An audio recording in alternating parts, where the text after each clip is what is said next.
Comodo firewall lets you personalize what information can be accessed and what you would like to block.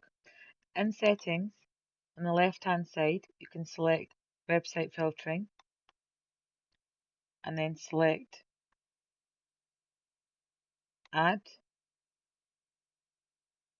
and you can enter a new category name here and the restrictions which follow. For example, you can select add and then you can put in safe.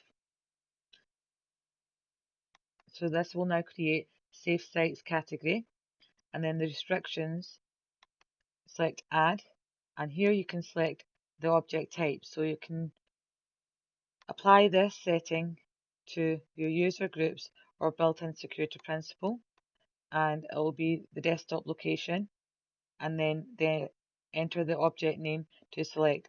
You can also select an examples, and it'll open up another window to give you a bit of explanation on what you can enter.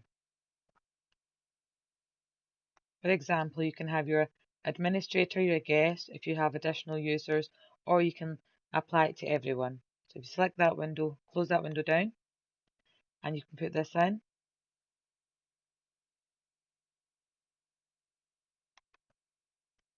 Type in users, they'll bring up your user, then select OK, and then restrictions, it will block that user from accessing any safe sites. If you wish to allow it, all you do is click on it and then select allow or select ask. It's better to ask for permission just to make sure that the sites that they are going into is appropriate and not carrying any extra phishing or malware on those sites.